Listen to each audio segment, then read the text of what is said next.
كتاب الله للأرواح نور، تنال به السعادة والسرور، إلى درب الهدى والخير يهدي، وللجنات يوصل من يسير. كتاب الله.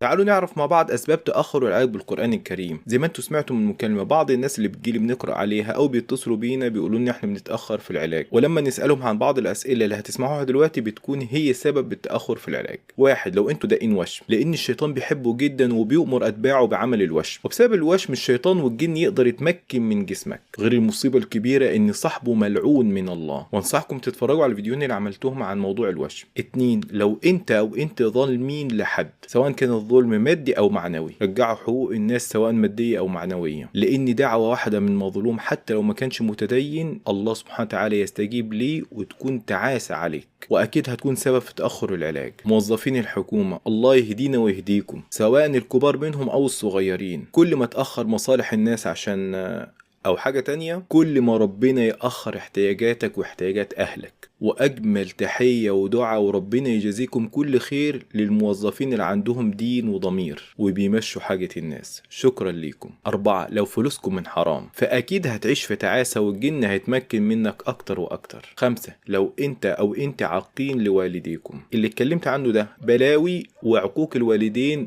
بلوى تانية خالص. اكبر سبب لعدم التوفيق في الحياة بعد التقصير في الصلاة عقوق الوالدين. 6، لو بتأخروا الصلاة عن وقتها فكل شيء هيتأخر عنكم في حياتكم، وتأخير الصلاة من أكبر الكبائر.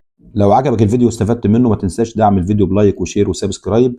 دعم الفيديو عشان تساعد على انتشاره. جزاكم الله خيرا، والسلام عليكم ورحمة الله وبركاته.